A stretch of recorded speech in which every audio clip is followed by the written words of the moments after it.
আসসালামু আলাইকুম সবাইকে। Good evening. সায়েন্স আর অল সাবজেক্ট ইউটিউব চ্যানেল থেকে সবাইকে সুস্বাগতম। প্রতিদিনের ন্যায় আজকেও আমি তোমাদের সামনে হাজির হয়েছি। আজকে তোমাদের গ্রামারের একটি গুরুত্বপূর্ণ ক্লাস নিয়ে তোমাদের সামনে হাজির হচ্ছি। এবং আমি দেখতেছি বা লক্ষ্য করছি যে বর্তমান সামাজিক প্রেক্ষাপটে আমাদের অনেক শিক্ষার্থী তারা সামাজিক অবক্ষয়ে তারা নিমজ্জিত। তো আমরা মনে করি বর্তমান এই ডিজিটালাইজেশন যুগে, এই সিভিলাইজেশন যেটাই আমরা বলি না এখানে, এই সমাজ, এই সভ্যতার যুগে, এই গ্লোবালাইজেশনের যুগে, বিশ্বায়নের যুগে আমরা যদি শিক্ষার্থীরা বর্তমান যে তথ্য প্রযুক্তির যুগে আমরা বসবাস করছি, এই তথ্য প্রযুক্তিকে যদি আমরা সঠিক পথে কাজে লাগাতে পারি তাহলে আমাদের শিক্ষা ব্যবস্থায় আমরা অভূতপূর্ব আমরা উন্নয়ন সাধিত করতে পারবো বলে আমি বিশ্বাস রাখি। আমরা দেখতে পাই অনেক শিক্ষার্থী কাছেই মোবাইল হ্যান্ডসেট থাকে এবং তারা আমরা দেখতে পাই তারা বিভিন্ন ইউটিউব চ্যানেলে বিভিন্ন কিছু তারা সার্চ দেয়। কিন্তু যদি শিক্ষার্থীরা তার শিক্ষামূলক কোনো ভিডিও তারা দেখে তাহলে আমি মনে করি তারা অনেক অনেক উপকৃত হবে। বিশেষ করে তারা যে ক্লাসের পাশাপাশি তারা যদি এই ক্লাসগুলো দেখতে পারে তাহলে তাদের মধ্যে একটা জ্ঞানের যে একটা পিপাসা এটা আরো বৃদ্ধি পাবে। আমি মনে করি শিক্ষার্থীদেরকে সবাইকে বেশি বেশি করে ইউটিউব বা ফেসবুক, টুইটার, আমরা যেটাই বলি না কেন, সামাজিক যোগাযোগ মাধ্যমে শিক্ষামূলক ভিডিওগুলো দেখার জন্য, সেটা যে কোনো শিক্ষামূলক ভিডিও হোক না কেন, বিভিন্ন ক্লাস হোক না কেন, সেটা ইংলিশ ক্লাস হতে পারে, বাংলা ক্লাস হতে পারে, সেটা গণিত ক্লাস হতে পারে, বিজ্ঞান ক্লাস হতে পারে। প্রতিটি ক্লাসের গুরুত্বপূর্ণ ভিডিও যদি আমরা দেখতে পারি তাহলে আমাদের অনেক কিছু আমরা সেখান থেকে শিক্ষা লাভ করতে পারি। তো আমি এই কথাটা বলার উদ্দেশ্য এই জন্য আমরা অবশ্যই এই ভিডিওগুলো দেখব যাতে আমাদের শিক্ষার পরিধি আমাদের আরো ভালো মজবুত হয় এবং সুদীপ্ত হয় এবং আলোকিত হয়। তো আমি প্রতিদিনের ন্যায় আজকে তোমাদের সামনে গ্রামারের গুরুত্বপূর্ণ বিষয় নিয়ে একটি ক্লাস করব এবং প্র্যাকটিস করব। আমরা হোয়াইট বোর্ডে আমরা প্র্যাকটিস করব, তোমরা আমার সাথে থাকবে আশা করি। তাহলে তোমরা বাড়িতে বসে বা বাসায় বসে এই গ্রামারের যে ভীতি তোমাদের মধ্যে দূর হবে বলে আমি বিশ্বাস রাখি। আমরা 12টা টেন্সের আমি পূর্বের ক্লাসে বলেছিলাম ইংলিশ গ্রামার এত একটা মানে বিষয়, এটা একটা এমন একটা কমপ্লেক্স, যেটাই বলি না কেন জটিল বিষয়। পাশাপাশি আমরা যদি বলি এটা একটা খুব ইন্টারেস্টিং বিষয়, সেটাও আমরা বললে ভুল হবে না। ইংলিশ গ্রামার আলোচনা করতে গেলে আমাদের দিনের পর দিন, আমাদের মাসের পর মাস চলে যাবে, তারপরও কিন্তু শেষ হবে না। আমরা 12টা টেন্সের আমি 12 দিন আমি তোমাদের আলোচনা করতে চেয়েছি। আজকে আমাদের দ্বিতীয় ক্লাস প্রেজেন্ট কন্টিনিউয়াস টেন্স নিয়ে আমি তোমাদের সামনে আজকে প্র্যাকটিস করব। এর আগের ক্লাসে প্রেজেন্ট ইনডিফিনিট টেন্স নিয়ে আলোচনা করেছি। প্রেজেন্ট কন্টিনিউয়াস টেন্স কি এটা আমরা জানবো আজকে। প্রেজেন্ট কন্টিনিউয়াস টেন্স হলো যে বাক্যের মধ্যে, তাহলে আমরা বানানটা আমরা দেখে নিই। Present present continuous continuous tense, present continuous tense. আমরা একটু সংজ্ঞা জেনে নিই, এরপরে আমরা উদাহরণ জেনে নেব, এরপরে আমরা কি জেনে নেব, আমরা গঠন প্রণালী জেনে নেব, চিনবার উপায় জেনে নেব। যাই হোক আমরা একটু সংজ্ঞা জেনে নিই। প্রেজেন্ট কন্টিনিউয়াস টেন্স হচ্ছে বর্তমানকালে বক্তার দ্বারা কোনো কাজ সম্পন্ন হইতেছে এরকম যদি বোঝাই তাহলে তাকে আমরা প্রেজেন্ট কন্টিনিউয়াস টেন্স বলতে পারি। এর আগে আমরা প্রেজেন্ট ইনডিফিনিট টেন্স আলোচনা করেছি, সেখানে ছিল বর্তমানকালে বক্তার দ্বারা কোনো কাজ সম্পন্ন হয়, আর এখানে বর্তমানকালে বক্তার দ্বারা কোনো কাজ সম্পন্ন হইতেছে এরূপ যদি বোঝাই তাহলে তাকে প্রেজেন্ট কন্টিনিউয়াস টেন্স বলে। প্রেজেন্ট কন্টিনিউয়াস টেন্স এরপর আমরা গঠন করব কিভাবে, চারটি উপায়ে আমরা বলছি, চারটি স্ট্রাকচারে আমরা প্রতিটা টেন্স আমরা গঠন করি বা গঠন করা যায়। একটা অ্যাফার্মেটিভ, একটা নেগেটিভ, একটা ইন্টারোগেটিভ আর একটা ইন্টারোনেগেটিভ, হাবোধক, নাবোধক, প্রশ্নবোধক এবং প্রশ্ন নাবোধক। তো আমরা প্রথমেই জেনে নেব। আহ, উদাহরণটা অবশ্য আমি দিতে পারি, উদাহরণ দিতে পারি, তারপর আমরা চিনবার উপায়ে আমরা চলে যাব। তাহলে আমি বলতেছি বর্তমানকালে বক্তার দ্বারা কোন কাজ সম্পন্ন হইতেছে। তাহলে আমি লিখলাম আমি ভাত খাইতেছি। আমি ভাত খাইতেছি। খাইতেছি এই কাজটা কিন্তু বর্তমানকালেই সম্পন্ন হচ্ছে বা হইতেছে। আমি ভাত খাইতেছি, খাওয়া কিন্তু শেষ হয়নি, খাচ্ছি। বর্তমানে কাজটা শুরু হয়েছে এবং বর্তমানকালে চলছে, শেষও হয়নি। এটা প্রেজেন্ট কন্টিনিউয়াস টেন্স। তাহলে চিনবো কেমনে? আমরা চিনবার উপায় আমি একটু জেনে নিই। চিনিবার উপায়,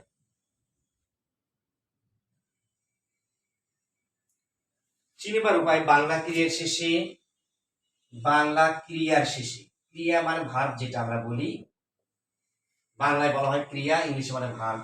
বাংলা ক্রিয়ার শেষে তেসি, তেসো, তেসে, তেসেন অথবা যাচ্ছে, খাচ্ছে, খাচ্ছি, যাচ্ছি ইত্যাদি থাকতে পারে। ইত্যাদি ইত্যাদি চিহ্নগুলো থাকবে। এটা বাংলা ক্রিয়ার শেষে, বাংলা ক্রিয়ার শেষে তেসি, তেসো, তেসে, তেসেন, খাচ্ছে, যাচ্ছে, খাচ্ছে ইত্যাদি থাকবে। আমরা একটু দেখে নিই। তাহলে উদাহরণে আমরা কি দেখতে পাচ্ছি? তেসি, এই যে বাংলা ক্রিয়া শেষে তেসি। তাহলে আমরা বাংলা ক্রিয়া, আমি ভাত খাইতেছি, এই খাইতেছি এটা কিন্তু ক্রিয়া, তাহলে তেসি শেষে তেসি আছে। এখন আমরা এটা গঠন করবো কেমনি? আমি বলছি একটা বাক্যে 4 রূপে গঠন করা যায়, 4 রূপে তার স্ট্রাকচার হয়। তাহলে প্রথমে আমরা অ্যাফার্মেটিভ আমরা গঠন শিখব। অ্যাফার্মেটিভ, অ্যাফার্মেটিভ, অ্যাফার্মেটিভের গঠন কি? অ্যাফার্মেটিভ মানে হাবোধক। প্রথমে সাবজেক্ট,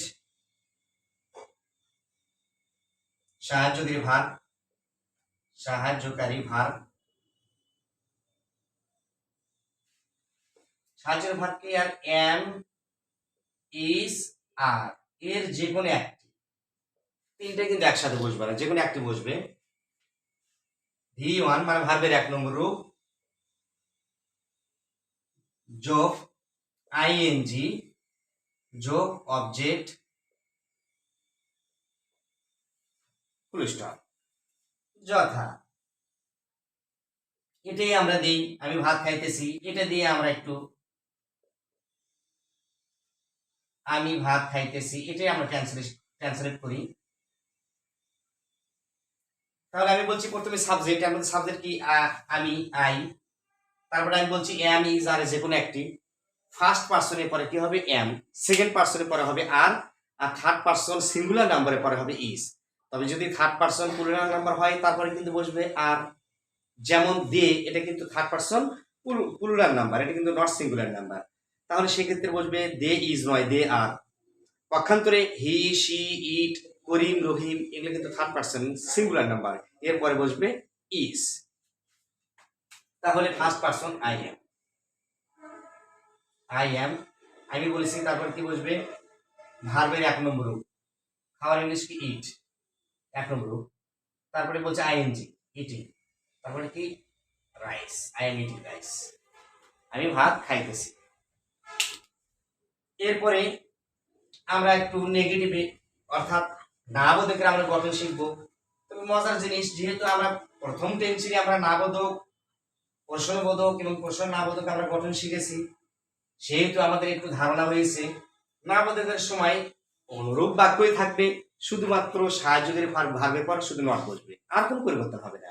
যেমন আমি ভাত খাচ্ছি না, খাইতেছি না, এটা হতে পারে নাবোধকে। আচ্ছা, নাবোধক, নাবোধক যাকে বলা হয় নেগেটিভ, নেগেটিভ। যেমন আমি ভাত খাচ্ছি না, আমি ভাত খাইতেছি না বা খাচ্ছি না, যেটাই বলি না কেন, খাইতেছি না শুধুমাত্র না। তাহলে আমি বলছি পূর্বের বাক্যটাই ঠিক থাকবে, পূর্বের যে অ্যাফার্মেটিভ নিয়ম যেটা সেটাই ঠিক থাকবে, শুধুমাত্র সাহায্যকারী ভার্বের পর নট বলবে। I am not eating rice, আর কোনো পরিবর্তন হবে না। I am not eating rice, আমি ভাত খাচ্ছি না। এখন আমরা যদি একটা প্রশ্নবোধক বাক্য তৈরি করি তাহলে কি হবে? শুধুমাত্র আমরা যেহেতু প্রেজেন্ট ইন্ডিপেন্ডেন্ট টেন্সে প্রশ্নবোধক বাক্য আমরা গঠন করা শিখেছি, প্রেজেন্ট ইন্ডিপেন্ডেন্ট টেন্সে প্রশ্নবোধক বাক্য গঠন করার সময় আমরা কিন্তু সাহায্যকারী ভাবটা আগে নিয়ে এসেছি। প্রেজেন্ট ইন্ডিপেন্ডেন্ট পাস্ট কন্টিনিউয়াস টেন্সে যদিও নিজস্ব কোনো সাহায্যকারী ভাব নেই, তবে নেগেটিভ এবং প্রশ্নবোধক করার সময় এরা সাহায্যকারী ভাব হায়ার করে নিয়ে আসে। প্রেজেন্ট ইন্ডিপেন্ডেন্ট টেন্স কি নিয়ে আসে? Do oblique does. আর পক্ষান্তর পাস্ট ইন্ডিপেন্ডেন্ট যদিও আমরা আলোচনা করিনি, সেখানে আরেকটা ভাব নিয়ে আসবে, সেটা ডিড নিয়ে আসবে। যাই হোক, আমরা সে আলোচনায় আমরা যাইনি। আমরা প্রেজেন্ট কন্টিনিউয়াস টেন্সে যেহেতু সাহায্যকারী ভাব রয়েছে, এম ইজ আর এর মধ্যে যে কোনো একটা ভাব আগে আসবে। তার মানে প্রথমে হবে সাহায্যকারী ভাব। আচ্ছা, আমরা এটা লিখে নিই যে প্রশ্নবোধক বাক্যের গঠন।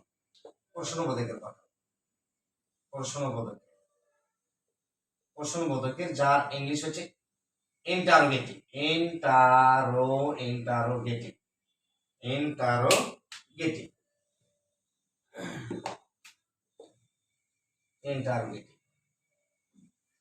প্রথমে হবে কি? সাহায্যকারী ভাব।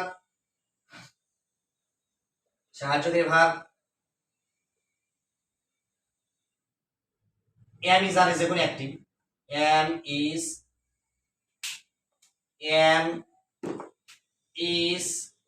আর এর যে কোনো একটি যোগ সাবজেক্ট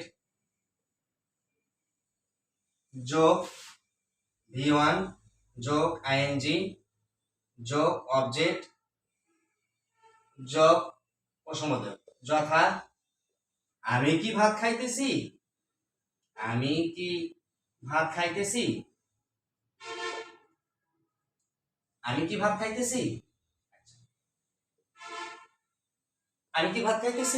আচ্ছা, তাহলে কি প্রথমে আমি বলেছি আমি জানি যে কোনো একটি, তাহলে এই যে আমি অনুযায়ী এখানে সাহায্য ভাবলাম এম আই ইটিং। এই যে আমি বলছি ভার্বের এক রূপের সাথে আই যোগ এম আই ইটিং রাইস। তো আমরা 4 নম্বর নিয়ম যেটা, সেটা 4 নম্বর হচ্ছে প্রশ্নবোধক না বোধক। আমি বলেছি প্রশ্নবোধক না বোধক বা না বোধক এর সময় শুধুমাত্র নটটা আসবে, আর কোনো পরিবর্তন হবে না। প্রশ্নবোধক না বোধকের সময় যদি হতো আমি কি ভাত খাইতেছি না, এরকম বাক্য হবে, বা আমি কি ভাত খাচ্ছি না, শুধুমাত্র এই সাবজেক্টের পরে নট বসে দিলেই হবে, আর কোনো পরিবর্তন হবে না। যেমন am I not eating rice. তবে হ্যাঁ, সেক্ষেত্রে যদি এখানে নাম থাকে, যেমন করিম কি ভাত খাচ্ছে না, তখন কিন্তু নটটা আগে আসবে। যদি নাউন হয়, সাবজেক্টে নাউন হয়, তাহলে নট আগে আসবে। আর সাবজেক্টে যদি প্রোনাউন হয়, তাহলে নটটা পরে আসবে। আমরা একটু দেখে নিই, সেরকম দুটো বাক্য আমরা লিখি, আমাদের একটা মোটামুটি ধারণা চলে আসবে। তো শিক্ষার্থী এরা সবাই আসলে যে টেন্সের যে ভীতি, আমি মনে করি এটা অনেকাংশে দূর হবে যদি আমরা নিয়মিত টেন্স বিষয়গুলি নিয়ে প্র্যাকটিস করতে পারি। খুবই মজার আলোচনা টেন্স, এবং টেন্স জানলে আমাদের অনেক কিছু আমাদের আয়ত্ত হয় এবং অনেক কিছু সুবিধা হয়। আমাদের টেন্স হচ্ছে ইংলিশ গ্রামের অন্যতম একটা ভিত্তি। তো এখন আমরা জেনে নেব যে প্রেজেন্ট কন্টিনিউয়াস টেন্সে অ্যাফার্মেটিভ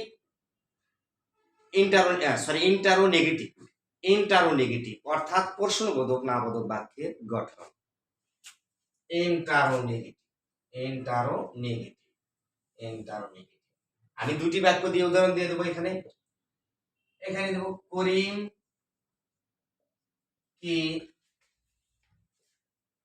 কি স্কুলে যাচ্ছে,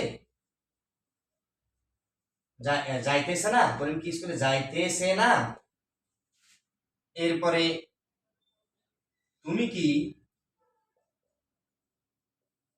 তুমি কি ভাত রান্না করতেছো না।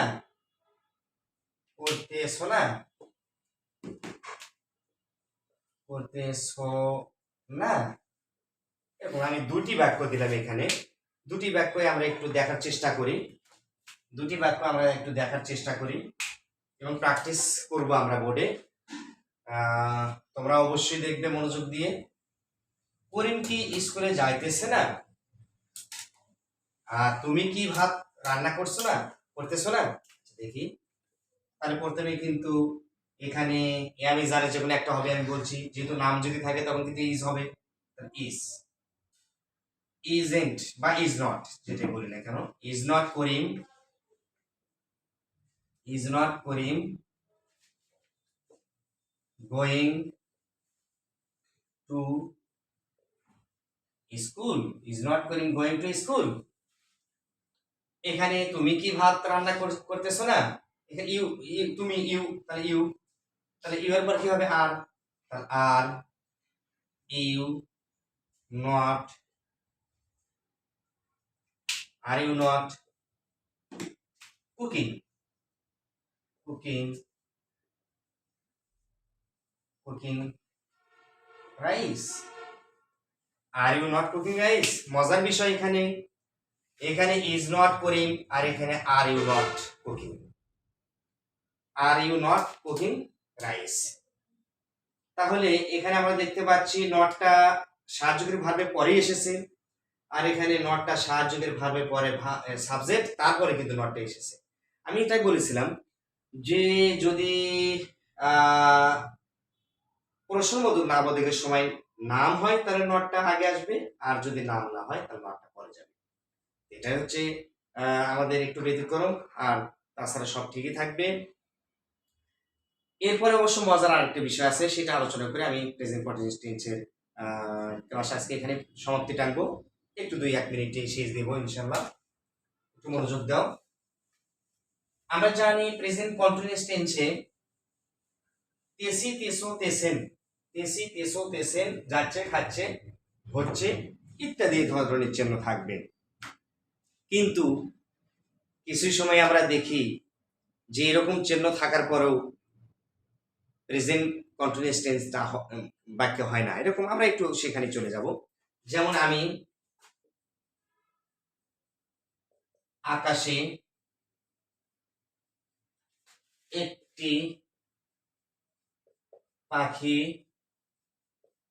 দেখিতেছি, দেখিতেছি।